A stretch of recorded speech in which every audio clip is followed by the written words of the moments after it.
Hey, Dia, you're back. Are these two friends of yours?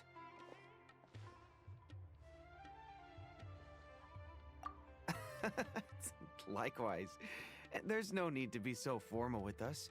We're a pretty casual crew.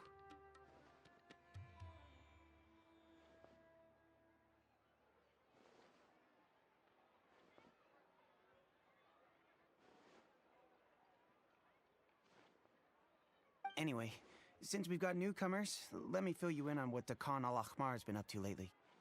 They've become extremely aggressive. Apparently, even their own now have become acceptable targets. They even attack other relics brigades, just the same as any other mercenary brigade. Even the most ferocious beasts still protect their own. But it sounds like they've thrown that straight to the wind. That's right. Once they've collected enough loot off the other mercenaries, they sell it off to a different brigade, or turn to merchants on the black market. A portion of their profits is immediately exchanged for more food and weaponry to be used in their next violent operation. That's terrible! Yeah, and it really makes you wonder why they're so desperate for Mora. A few days ago, Isham and I trailed them for a while, and even disguised ourselves as merchants to conduct trade with them. We were able to learn a few things from the exchange. Rather than saying they're out to plunder and hoard Mora, it'd probably be more accurate to say that they're experiencing an internal power struggle. Wait, a power struggle? You heard me right. The vast majority of their victims are mercenaries from the other brigades of Deshret's relics. If their only goal was Mora, they could have gone after anybody. The targeted nature of their attacks points to a power struggle between the different brigades within the relics. That's the only plausible explanation we have. Unfortunately, we weren't able to find out anything more specific. It seems they're also trying to keep things under wraps. Oh, one last thing we discovered was that over the past few years, as the Khan al-Ahmar became more and more active, Deshret's... It sounds mighty strange to me too. Harun, you can leave the rest of the investigation to us. Gotta say though, I didn't expect you to go on a whole undercover mission during the few days I was gone. Sounds like you were really putting your necks on the line, no? Nah, it was nothing. We're just as concerned about the situation as you are. The Khan al-Ahmar is your father's crew after all. What he said. Besides, Dia, haven't you done more dangerous things than all of us combined? What we did is nothing compared to your experiences. Yeah. And while they went to talk with Khan al-Ahmar, I took a look at the last camp they attacked. Any survivors of the attack were already long gone. There was nothing of value left in the camp. Ah, Hisham and Khalaf. You're here too. We rushed over as soon as we saw you come into Caravan Ribat. Although this new friend of yours looks a little green behind the ears, I'm sensing a special vibe from her. Now that we know you'll have a capable partner with you, we can also rest easy. Hey, what about Paimon? Feel anything special? Oh, you're also planning to tag along with them? Of course! Paimon is the traveler's most important guide. Wherever she goes, Paimon will follow. Oh. In that case, then you'd better take care of her too, Dia. Don't underestimate Paimon! Don't worry about her. She may look tiny and helpless, but she's been through just as many battles as the traveler here. Even if she had only survived on sheer luck, then that alone would still make her quite formidable. I had no idea. I guess I shouldn't judge by appearances. Oh, one other thing, Dia. When you're free, why don't you update the deputy about your upcoming schedule? We held another recruitment event a few days ago, but everyone only came to see the Flame Main. You weren't around at the time, so people were pretty disappointed to only find our crew of rough, unkempt guys. The deputy put a lot of effort into the event, but it was basically for nothing. Only a few people chose to stay, and that really got to him. Sorry to hear that. I'll be sure to bring him some great liquor next time. I left in a hurry and I couldn't make it back in time for the event. Gotta admit, I can understand their disappointment though. You're our brigade's main selling point after all. Now if only the deputy could figure out a way to bring a few more smoking hot members into our ranks. Keep dreaming. Remember the last time I invited a couple gals into the brigade? You all just froze up with your mouths gaping like a bunch of scarecrows. The awkward silence and weird expressions left quite the impression on them. They were originally interested in joining us, but after that, they both told me they were too uncomfortable to stick around. Hey, didn't we agree to never bring that up again? Huh? Wait, are you serious? Why have I never heard about this? I don't think you were part of the brigade yet. Are you kidding me? I missed a once-in-a-lifetime moment like that and you weren't even gonna tell me? All right. We can tell you about it later. Now's not the time. Hey, don't you try to change the subject. You and Hisham get your butts over here and tell me everything right now. Are they always like this? More or less. There aren't many rules or graces when it comes to mercenaries. We're used to just speaking our minds. If someone starts getting under your skin, you just yell right back at them. And if that doesn't put an end to it, then you just challenge them to a fight. But we also don't tend to take many things too seriously. Being direct and getting it all out of your system as soon as things come up is better than keeping everything bottled up, never talking about it. That's also why I never spare their feelings when I talk to them. If I want to laugh, I'll laugh. If I'm angry, then I'll unload on them. It's hard to stop once you get used to it. Though, I can never do that when I'm with the Homayanis. Hey, knuckleheads! Can you at least tell me the rest of the intel before you go back to your bickering? Yeah, you hear her, Holof? Told you we gotta focus on the investigation first. I drew up a map. Right here's the spot. There you'll find the merchant caravan responsible for getting rid of Khan al-Akhmar's looted goods. All you gotta do is wait and ambush them in the evening. They'll have no idea what hit them. Perfect. Thanks for that. Be sure to pass my regards to everyone else in the brigade as well. Will do. You stay safe, Dia. This should be the place. Let's find a spot to hide and bide our time.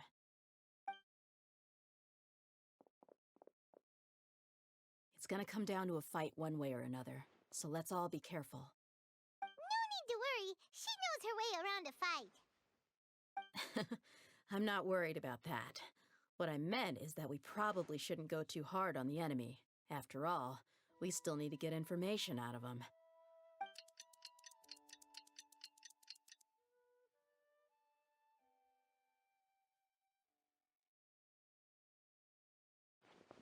Ah, here they come. You ready? Let's not give them a chance to react and end this quickly.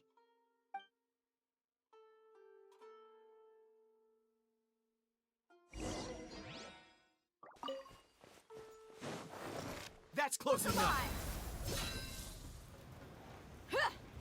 Rain outlines your fate.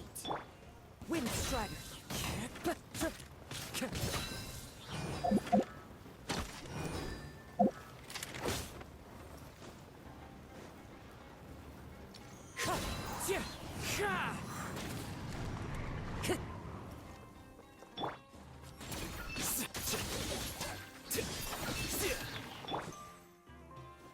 Let's get it on! I'll be back. Time to go.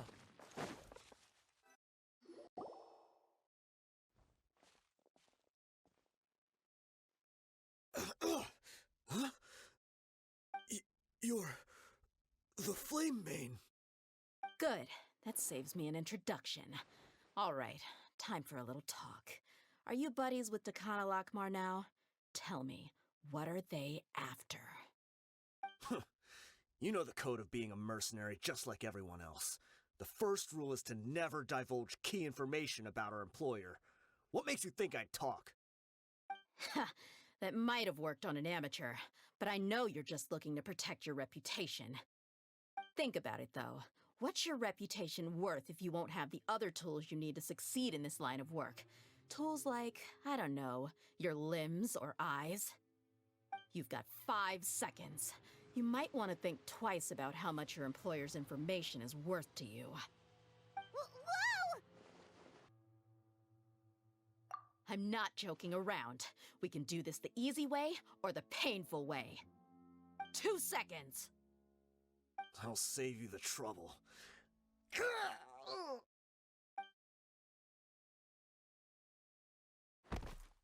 Huh? Are you crazy? He tried to bite off his own tongue. Quick, search the area for any first aid supplies.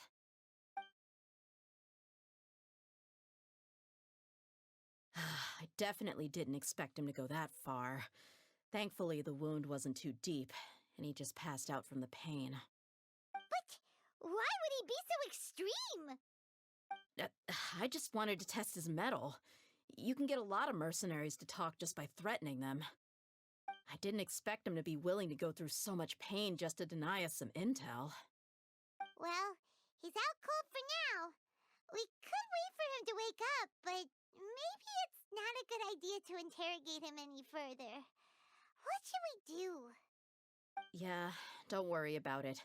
It'll be a waste of time to interrogate him again after that. He might just hurt himself again if we start asking. There are lots of goods around here. Let's search the area. Maybe we'll be able to find something. I'm really sorry. We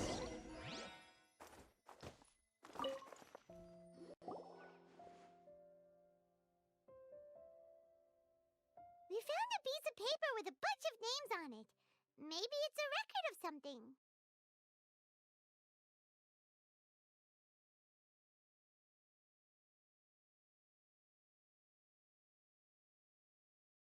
Let me take a look.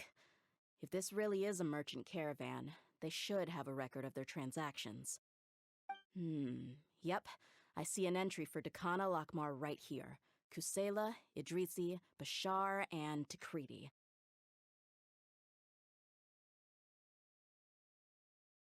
All familiar names. Dakana Lakmar has been trading for a hefty supply of food, weapons, and medicine. It seems that in the past, they used to receive some canned knowledge as well. This caravan is just one link in their logistics chain. Once in the rainforest, the caravan will exchange the looted goods for Mora, and the funds will then be passed to a specific person. That person will then pack the caravan full of necessary goods, which will then be brought right back to Dakana Lakmar. Wait, why is there no Mora value recorded for the final transaction? No value? Yeah, every transaction before the last one was marked with an exact amount of Mora, but the final one, where they paid for everything to be brought back to the desert, was simply marked as delivered.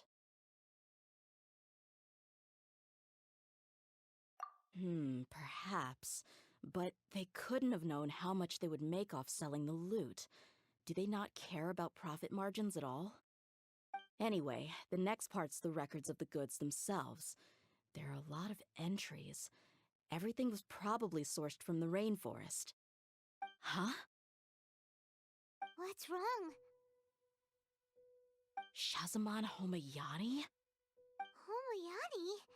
You mean Dunyarzad's family? Could it just be another family with the same last name? I'd be surprised to find someone with the exact same first and last name. Shazamon Homayani is Dunyarzad's father, and the head of the Homayani family. Just what the heck is going on here?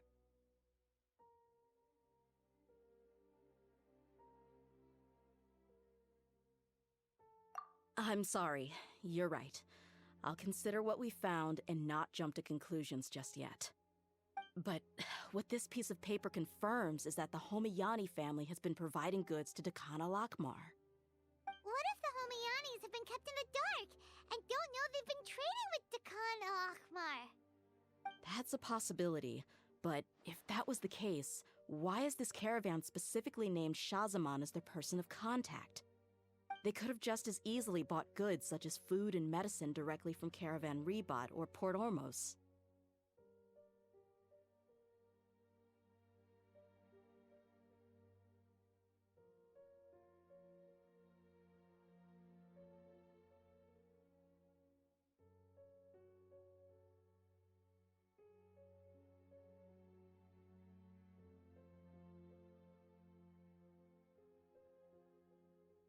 Yeah, funding violence and looting. The brigade gets the goods, and he is paid the proceeds from the sale of the loot. But why would he do something like this? It's not like the Homianis are in need of money. I honestly have no idea. I've been to their estate many times, and I've never noticed anything suspicious. The only potentially large expenditure I could think of would be the treatment costs for Dunyarzad's Elazar. Maybe they borrowed a lot of Mora in the past? But that's still just a speculation. I don't think the Master would stoop so low to make Mora. You're probably right. I know my lady's personality, and she wouldn't deliberately keep something like this from us. But what should we do now? All we found is just another mystery.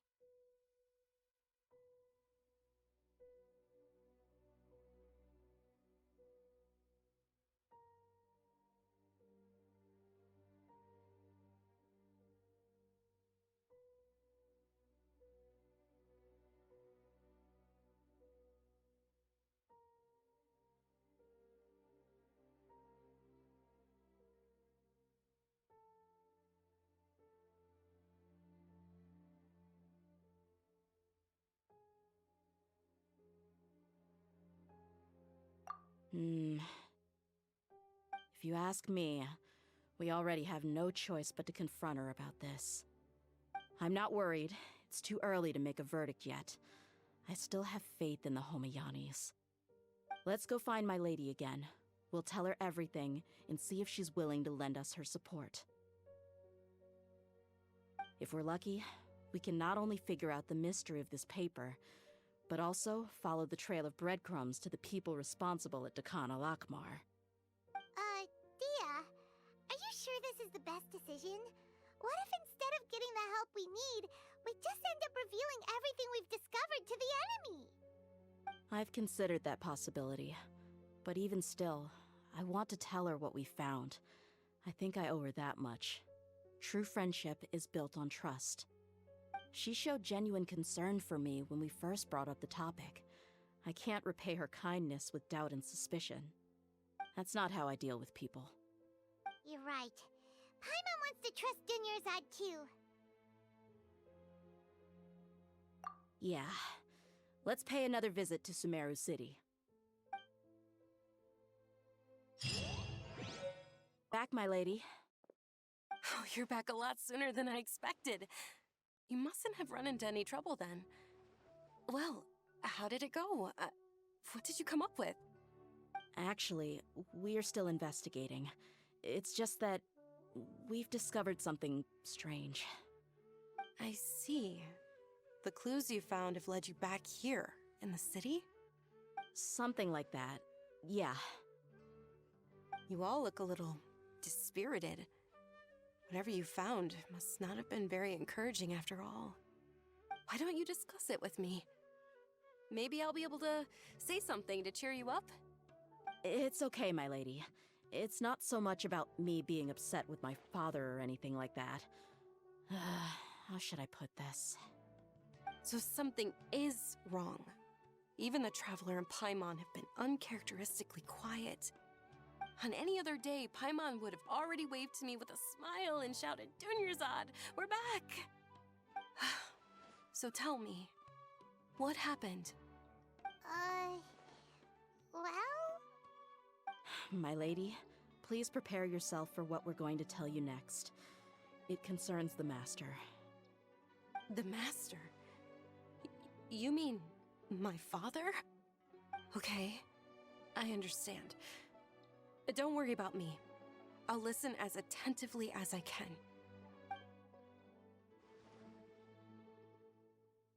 My father has been supplying goods to Dakan al-Akmar? Yeah, it makes as little sense to us as it does to you. I've never doubted the Master's integrity, so I'm having a real hard time rationalizing how he could ever support an infamous brigade like them. Maybe he's not actually aware of the full story and just stumbled into the deal by accident. I can't help but agree with the Traveler. Huh? You mean you feel the same way, Dunyarzad? Thank you for sharing all this information with me. Since you've told me everything you know, I should also tell you about some doubts that I've been harboring for quite a while. In the past, I thought that my father hired a bodyguard for me so that I wouldn't run away and get lost. However, there are plenty of capable mercenaries in the Corps of 30. Why did my father go out of his way to hire Dia? About that. Well, the Homayanis really needed bodyguards, so they reached out to the Blazing Beasts. Later, the Master told me that I was one of the best mercenaries he'd ever seen, and that I should stick around to become one of his bodyguards. He offered me a pile of Mora. Well, but that didn't really answer my question. Maybe the Corps of 30 just didn't. I think I get what you're saying. Precisely. At first glance, nothing seemed strange or out of place. If my father had always been in contact with the You mean the goal all along was to get Dia? No, that's too much of a stretch. I cut all ties with my father a long time. But that still doesn't rule out the possibility that your father has... So, the Master was not likely an innocent victim at all? Sorry we put all of this on you so suddenly, Junior Zod. It's okay, Paimon. I should actually be thanking, regardless of his reasons, if my father has truly been funding a violent group of mercenaries. But is that really the right thing to do? My father has committed many atrocities and deserves all the punishment that he has coming to him. However, the Homayani family has treated me with nothing but generosity and kindness. If we decide to investigate this further, Dia. It's all right, Dia. If anyone were to ask... You don't have to do that, my lady. I'm not conflicted because I'm afraid of taking responsibility. Hey, it's still too early to give up hope. What was the thing about Right, yeah, trust. You said besides, there's no point on getting all riled up before we've confirmed all the facts. Thank you, everyone. That makes a lot of sense. I guess I should... In which case, my lady, could you ask the Master to come... Sure thing. I also hope he'll be able to give us...